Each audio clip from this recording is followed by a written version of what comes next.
Gone are the days where school was a place of safety and sanctuary, and teachers actually cared about students and treated them like their own. And this has been a continuing trend in the Jamaican culture for a while now. It's been happening. And this article says, two male teachers are now in jail after being charged with having sex with their students. One of the teachers is from a St. Catherine primary school. It is alleged that he used physical education gears to get access to his 11-year-old victim. He has been charged with having sexual intercourse with a person under the age of 16. He also faces additional charges of indecent assault and grievous sexual assault. These charges arose from claims that he allegedly fondled the 11-year-old girl and forced her to perform oral sex on him. The teacher was arrested on January 12 by detectives from the Center of Investigation of Sexual Offenses and Child Abuse in St. Catherine North Police Division. He is to appear before the St. Catherine Parish Court.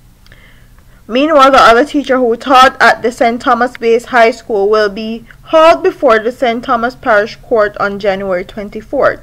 He has been charged with having sexual intercourse with a person under the age of 16.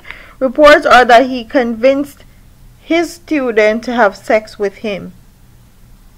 So, basically, the second one convinced a male to have a sex with him. So,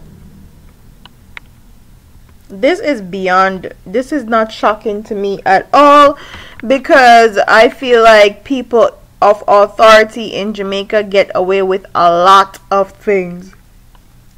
From teachers, doctors, nurses, policemen, and pastors get away with a lot of things in Jamaican culture, because Jamaican people have a tendency of being trusting to them because they have a little bit of education, they have a little bit of authority, which is very heart-wrenching to me.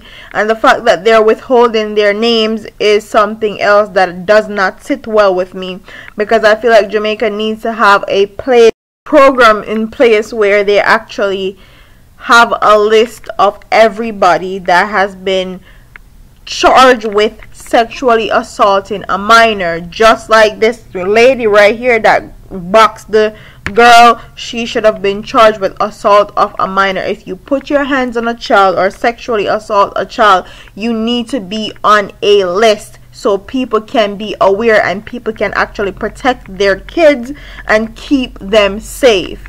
And I'm imploring Jamaican parents to actually watch their kids, actually take notes of their kids' behavior, and if their kids' behavior are changing, if you're seeing your child becoming more rebellious, or they're just not paying attention in school, or they become more withdrawn, like, seek help, ask them what's going on. Don't just assuming they're going through a phase. Something may be going on at school, at home, something may be bothering them that they don't feel that they can talk to you about as a parent. And stop trusting these people with your kids. Like, stop trusting these people with your kids. So comment in the comment section, like, share, subscribe, tell me what you think about these two men that they're withholding their names. Do you think they have a right to withhold their names from the public? I honestly don't think they do, because they've been charged, and if they've been charged, I'm sure that they have enough evidence to show and prove what they're being charged for. Do you also think that Jamaican parents need to be more careful? Do you think that Jamaican parents need to be more careful of who they let around their kids, and be more cautious of who they allow in the education system also?